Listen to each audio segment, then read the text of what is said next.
ایک کوشچن یہ کیا گیا تھا کہ یہ تیجا اور 40واں کا کھانا کیا ہر شخص کھا سکتا ہے کیا، یا پھر یہ مخصوص افراد کا حق ہوتا ہے اور ہر شخص کھائے تو اس کے لیے یہ مضر ہوتا ہے اخروی لحاظ سے، روحانی اعتبار سے؟ دیکھیں، مسئلہ یہ ہے کہ پہلے تو یہ سمجھ لیں کہ تیجا اور 40واں ہے کیا۔ تیسرے دن میت کے ایصال ثواب کے لیے جو نیک اعمال کا اہتمام کیا جاتا ہے اسے عرف عام میں تیجا کہہ دیتے ہیں۔ پھر 10ویں روز یا 20ویں روز یا 40ویں روز جو ہوتا ہے اسی ترتیب سے 10واں، 20واں، 40واں کہلاتا ہے۔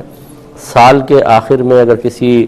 بزرگ کے ایصال ثواب کا اہتمام کیا جائے، اس کے لیے مجلس محفل ہو تو اس کو عرس کا نام دے دیتے ہیں،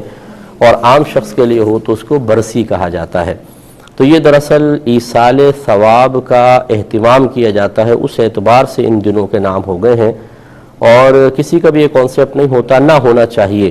کہ تیسرے دن ہی ایصال ثواب ہو سکتا ہے، اس کے علاوہ نہیں۔ اگر کوئی اس کو لازم و ملزوم سمجھے، کیونکہ یہ مستحب ہے، کوئی لازم ملزوم نہیں ہے، مطلب فرض یا واجب نہیں ہے، تو اگر کوئی اس کو فرض یا واجب کا درجہ دے کہ ضرور ہی کرنا ہے، یہ بھی غلط۔ اور اگر کوئی کہے کہ تیسرے دن ہی کرنا ہے یا 10ویں روز آگے پیچھے نہیں ہو سکتا، یہ بھی غلط۔ اگر کوئی صرف لوگوں کی سہولت اور آسانی کے لیے دن مقرر کر کے اس میں ایصال ثواب کا اہتمام کرے تو شریعت اس کو منع نہیں کرتی ہے۔ جیسے ہماری مساجد میں جماعت کے اوقات ہم لوگوں کی آسانی کے لیے ہی مخصوص کرتے ہیں۔ مارکیٹ کی مسجد میں پوری مارکیٹ کے نمازیوں کا خیال کر کے ٹائم سیٹ کیا جاتا ہے، اور محلے کی مسجد میں اسی طرح اہل محلہ کی سہولت کا لحاظ کرتے ہیں۔ اور کوئی بھی یہ نہیں کہتا کہ آپ نے جو جماعت کے وقت مخصوص کیا، نہ نبی کریم صلی اللہ علیہ وسلم نے وقت مخصوص کیا تھا، نہ صحابہ کرام نے نہ اس کا حکم دیا، تو یہ کوئی معاذ اللہ بدعت سیئہ ہے، بلکہ ہر ایک اس کو ایکسیپٹ کرتا ہے، قبول کرتا ہے۔ ایسی مدارس کے لیے ہم وقت مخصوص کرتے ہیں، کب سال شروع ہوگا، کب ختم ہوگا۔ ایسی شادی بیاہ، منگنی وغیرہ کے لیے تاریخیں مخصوص کی جاتی ہیں، دن مخصوص کیے جاتے ہیں، کوئی بھی اس پہ آبجیکشن نہیں کرتا، اس لیے کہ یہ لوگوں کی سہولت اور آسانی کے لیے ہوتی ہیں، نہ کہ کسی شے کو فرض یا واجب سمجھنے کے لیے۔ تو اب یہ سمجھ لیجئے کہ تیجا اور 40ویں میں اصل میں لوگوں کو جب دعوت دی جاتی ہے، بلایا جاتا ہے، تو یہ اصل میں کھانے کی دعوت نہیں ہے، بلکہ جمع ہو کر نیک عمل کرنے کی دعوت ہے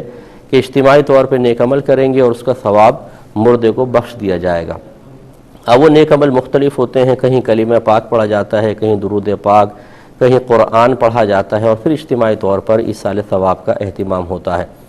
اس کے بعد پھر ایک ہمارے ہاں یہ عرف بھی رائج ہو چکا ہے کہ کچھ کھانے وغیرہ کا اہتمام، کیونکہ لوگ صبح آتے ہیں، جیسے 10-11 بجے آئے تو اب 3-4 بجے تک یہ اہتمام ایصال ثواب کا چلتا رہتا ہے، تو پھر ان کی آسانی اور سہولت کے لیے کھانے وغیرہ کا بھی اہتمام ہو جاتا ہے، جسے کوئی بھی فرض یا واجب سمجھ کر نہیں کرتا، اور کرتا ہے تو غلط کرتا ہے۔ یعنی فرض یا واجب نہ سمجھیں، ایک مستحب ہے، مہمان آتے ہیں گھر میں ان کو کھلا دیا جائے۔ تو یہ ہے تیجا، 40واں، 10واں، 20واں یا برسی۔ اب یہ کھانا ایک کے لیے کھانا جائز ہے یا نہیں، اس میں اصول یہ ہوتا ہے کہ اگر میزبان اس بات کا صراحتاً اعلان کر دے کہ یہ میں نے صرف غریبوں کے لیے بنایا ہے، تو پھر تو کسی امیر کو کھانا شرعاً جائز نہیں، جس کے بارے میں ہمارے اکابرین نے فرمایا کہ میت کا کھانا کھانے سے دل مردہ ہو جاتا ہے۔ یہ اس کے بارے میں ہے کہ جب مخصوص کر دیا جائے کہ یہ غریبوں کا اہتمام ہے۔ جیسے آپ یہ دیکھیں کہ بہت سے ویلفیئر والے کھانا کھلاتے ہیں، اور وہ ان کا مقصود یہ ہوتا ہے کہ غریب لوگ جو ہیں وہ آ کے کھانا کھائیں۔ وہاں اگر کوئی امیر بیٹھ کر جو صاحب ثروت ہے یا غنی ہے یا غیر محتاج اگر کھانا کھائے گا، تو وہ چونکہ غریب کا حق کھا رہا ہے، اور غریب کا حق کھانے کی وجہ سے لازم بات ہے کہ قلب پہ اثر پڑے گا، اس لیے دل مردہ ہونے کے بارے میں کہا گیا۔ لیکن ہمارے ہاں جو یہ تیجا، 40واں، 10واں، 20واں برسی یا عرس ہوتا ہے، اس میں کہیں بھی غریب کی تخصیص نہیں ہے۔ اب یہ عرف بدل چکا ہے، برادری کے لوگ آتے ہیں، خاندان کے لوگ آتے ہیں، اہل محلہ آتے ہیں، اور بلا تفریق سب کے لیے کھانے کا اہتمام کیا جاتا ہے۔ لہٰذا اس کھانے کو کھا کر کوئی دل مردہ نہیں ہوگا، کیونکہ یہاں عرف اس بات کی دلیل ہے کہ یہ کھانا ہر ایک کے لیے بنایا جاتا ہے، اس لیے اس کو کھانے میں شرعاً کوئی حرج نہیں ہے۔